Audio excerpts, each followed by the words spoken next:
Assalamu alaikum dear students. Today's our topic is electroencephalography EEG. अक्सर औकात अगर हम डॉक्टर्स के पास जाएं ये पता करवाने के लिए, ये देखने के लिए, या कोई ऐसा पेशेंट हो जिसे कोई दिमागी प्रॉब्लम हो, तो वो डॉक्टर सबसे पहला जो टेस्ट रिकमेंड करता है to check the activities of brain, that is the electroencephalography. अब जो टेस्ट किया जाता है इस टेस्ट को हम कहते हैं इलेक्ट्रोएंसेफेलोग्राफी EEG. और जो डिवाइस इस्तेमाल की जाती है इस मकसद के लिए, उस डिवाइस को हम नाम देते हैं इलेक्ट्रोएंसेफेलोग्राम. तो सबसे पहले बच्चों हम पॉइंट वाइज बात करते हैं, तो उस डिवाइस का नाम मेंशन करेंगे जिस डिवाइस को इस मकसद के लिए इस्तेमाल किया जाता है. So the first point is a device which is used to check the behaviors of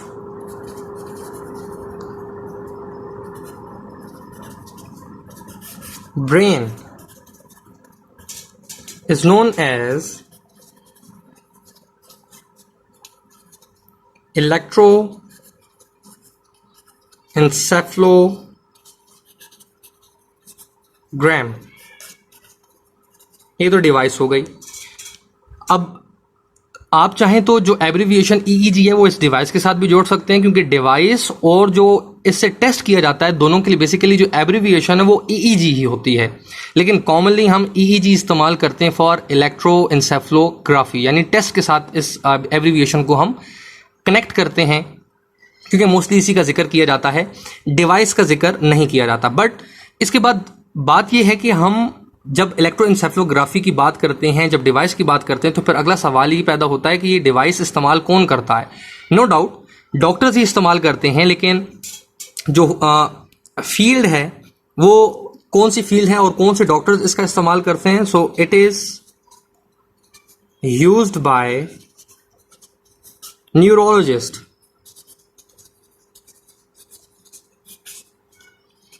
neurologist इस डिवाइस का इस्तेमाल करते हैं और यही हमें रिकमेंड करते हैं कि आप अगर दिमाग के बारे में कुछ जानना चाहते हैं, कोई पेशेंट आप उनके पास लेके जाते हैं, तो सबसे पहला जो वो टेस्ट रिकमेंड करते हैं वो टेस्ट होता है EEG यानी इलेक्ट्रोएंसेफेलोग्राफी.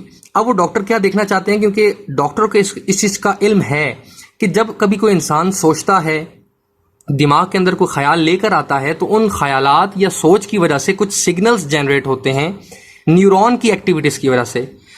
अब जब वो सिग्नल्स क्रिएट होते हैं, दिमाग के अंदर पैदा होते हैं, तो वो सिग्नल हर एक इंसान के दिमाग के अंदर एक जैसे नहीं होते. उन सिग्नल्स को देखने के बाद डॉक्टर्स ये बता देते हैं कि ये सिग्नल्स क्या रिकमेंड करते हैं कि जो पेशेंट का दिमाग है वो नॉर्मली वर्क कर रहा है या नहीं कर रहा. इससे आगे आपके ज़हन में सवाल आता होगा कि वो सिग्नल्स कैसे नजर आते होंगे या वो सिग्नल्स कैसे बन जाते हैं जो इंसान का दिमाग सोचता है. सो बेसिकली बच्चों होता ये है कि जो न्यूरॉन्स हमारे दिमाग में होते हैं ये जो इलेक्ट्रिकल सिग्नल पैदा करते हैं, क्योंकि इनकी मूवमेंट की वजह से जो आयनिक करंट पैदा होता है वही बेसिकली हमारे पास इलेक्ट्रिकल सिग्नल्स होते हैं. ये सिग्नल्स हम रिसीव कर सकते हैं with the help of electrodes, या हमारे पास डिवाइसेस होती हैं which are connected with the computer.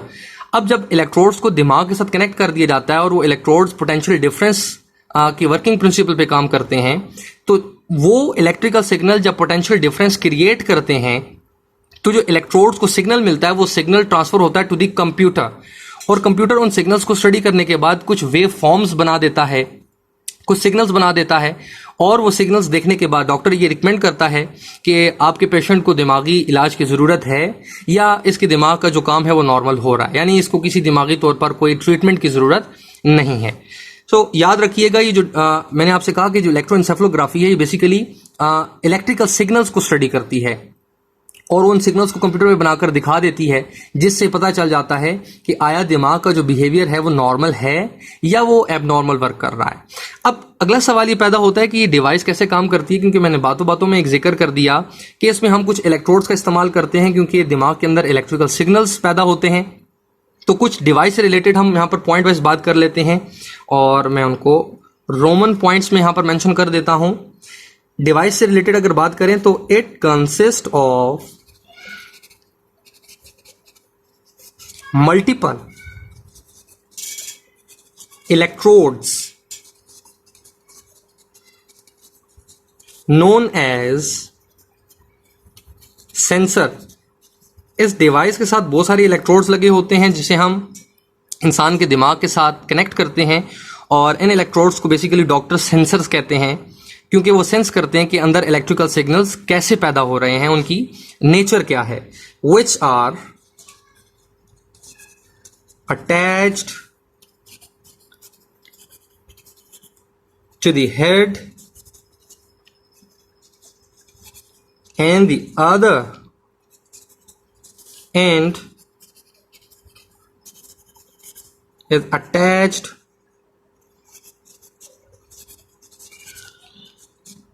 to the computer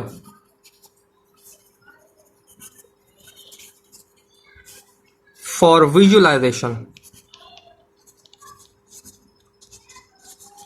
यानी जो सिग्नल्स दिमाग के अंदर बन रहे हैं, जो इलेक्ट्रिकल सिग्नल्स न्यूरॉन्स की वजह से पैदा होते हैं, अब वो पैदा तो हो गए, उनको विजुलाइज करने के लिए, देखने के लिए कंप्यूटर की जरूरत होती है। सो हम उन इलेक्ट्रोड्स को पेशेंट के साथ कनेक्ट करते हैं और उसको जो दूसरा एंड है एज द इनपुट हम कंप्यूटर के साथ कनेक्ट कर देते हैं ताकि हम उन सिग्नल्स को देख सकें।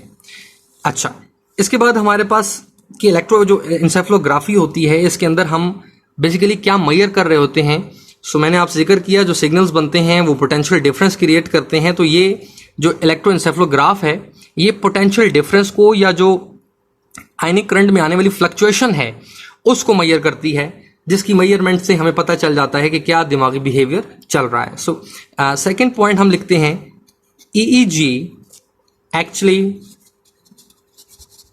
measures the potential difference, या हम लिख सकते हैं इसके लिए word fluctuation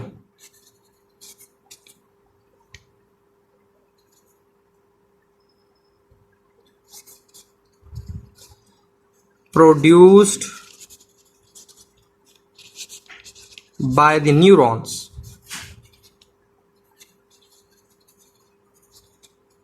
of the brain।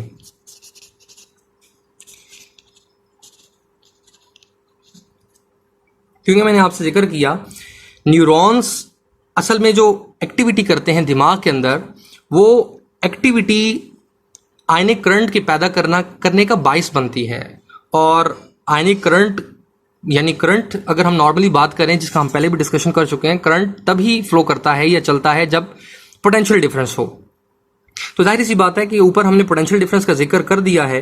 Potential difference आएगा तो इलेक्ट्रोएंसेफ्लोग्राफ जो है वो उस पोटेंशियल डिफरेंस को डिटेक्ट करेगा और डिटेक्ट करने के बाद उसकी कोई विजुअलाइजेशन हमें स्क्रीन पर दिखाएगा।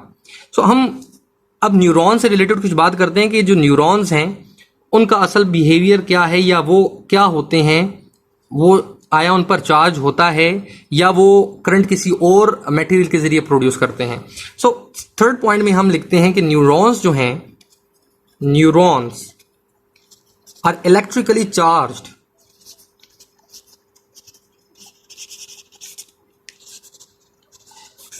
या हम वर्ड पोलराइज्ड का भी इस्तेमाल कर सकते हैं। तो बच्चों ये याद रखना है, जो न्यूरॉन्स होते हैं हमारे दिमाग के अंदर वो इटसेल्फ चार्ज्ड होते हैं, उनकी मोशन की वजह से या जो उनकी वाइब्रेशंस हैं उनकी वजह से उन पर चार्ज आ जाता है। और वो चार्ज कौन लेकर आता है हम उसकी भी यहाँ पर बात करेंगे कि इनके चार्ज ये खुद ब खुद चार्ज नहीं होते बल्कि इनको चार्ज किया जाता है, और वो चार्ज कौन करते हैं उस पर भी बात करेंगे। तो बस इतना फिलहाल भी याद रखें कि जो न्यूरॉन्स होते हैं बेसिकली वो चार्ज होते हैं, और जब ये चार्ज हो गए और फिर ये मूव भी करते हैं, तो जब भी कोई कभी चार्ज चीज या चार्ज मूव करता है तो वो करंट बनाता है, और ये जो करंट बनता है that current is known as the ionic current. अब जो हमारे पास यहाँ पर न्यूरॉन्स चार्ज हो गए और जो चार्ज इस पर आया है वो चार्ज किसके जरिए आया जिसका मैं जिक्र कर रहा हूं, तो उस पर भी बात कर लेते हैं। Neurons are charged by the membrane transport proteins। क्या होता है इस पर भी बात करते हैं। That pump ions across the membrane।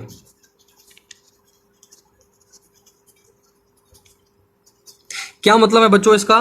मैंने यहाँ पर लिखा कि ये जो ट्रांसपोर्ट प्रोटीन्स होते हैं, ये हमारे पास असल में जो चार्ज है वो न्यूरॉन्स के ऊपर ले आते हैं। वो किस तरह से लेके आते हैं बच्चों, इस चीज़ को याद रखना है।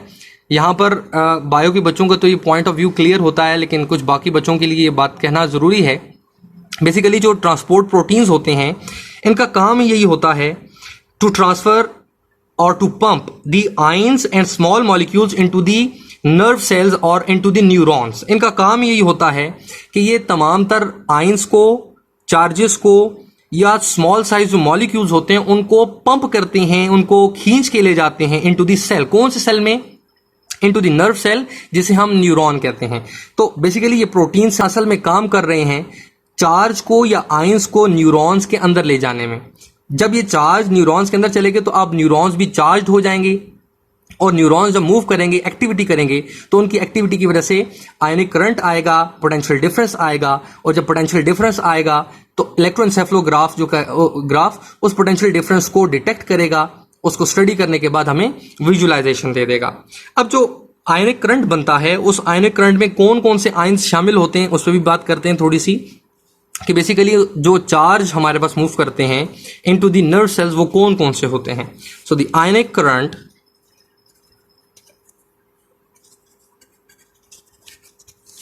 is produced by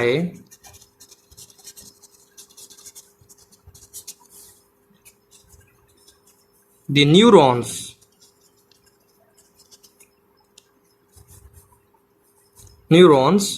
mostly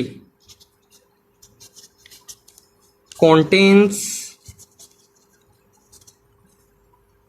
sodium ion, potassium ion, calcium ion and chloride ion. ये बच्चों याद रखने वाली चीज़ है कि जो आयनिक करंट बनता है, उन आयनिक करंट के बनने के पीछे जो मेन हमारे पास आयंस इन्वॉल्व हैं, उन आयंस का नाम आपने याद रखना है, जिनमें सोडियम, पोटाशियम, कैल्शियम और क्लोराइड आयंस मोस्टली इन्वॉल्व होते हैं। सो मैंने यहाँ पर लिख दिया ionic current is produced by the neurons mostly. ये क्या कंटेन करते हैं, कॉमन लगा के लिख रहा हूं, mostly contains sodium, potassium, calcium and chloride ions. अब इससे आगे कि हमारे पास जो कंप्यूटर है, वो कंप्यूटर हमारे पास किस तरह के सिग्नल्स बनाता है, उन सिग्नल्स को भी मैं यहाँ पर दिखाऊंगा, और फिर देखेंगे कि कौन सा सिग्नल ये शो करता है कि नॉर्मल बिहेवियर है और कौन सा सिग्नल ये शो करता है कि एबनॉर्मल बिहेवियर है। याद रखें, अगर तो वो सिमेट्रिक वेव फॉर्म है, रिदमिक है, तो इसका मतलब है कि दिमाग का जो बिहेवियर है वो नॉर्मल है, और अगर उसमें कहीं हमें नॉन यूनिफॉर्म बिहेवियर नज़र आता है तो इसका मतलब यही है कि दिमाग नॉर्मली वर्क नहीं कर रहा। सो दो वेव फॉर्म्स दिखा देता हूं आपको।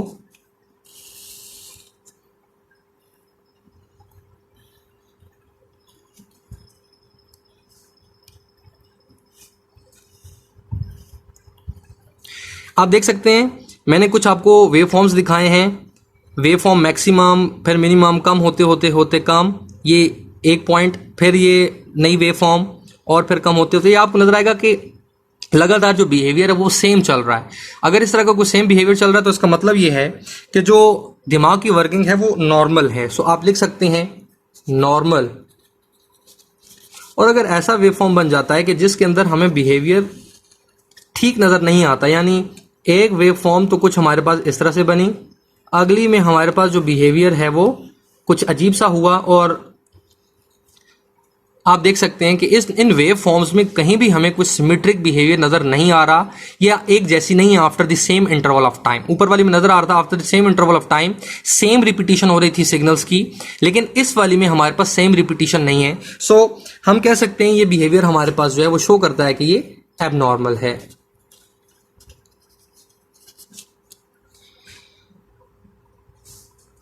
ये वेव फॉर्म थे बच्चों हमारे पास, इन दोनों बिहेवियर को जो शो करता है कि हमारे पास जो दिमागी वर्किंग है वो नॉर्मल है या एबनॉर्मल है। और ये तमाम तरह जो वेव फॉर्म्स हैं ये कंप्यूटर रिकॉर्ड करता है। सो हम लास्ट पॉइंट इस तरह से लिख सकते हैं कि computer records our brain's electrical activity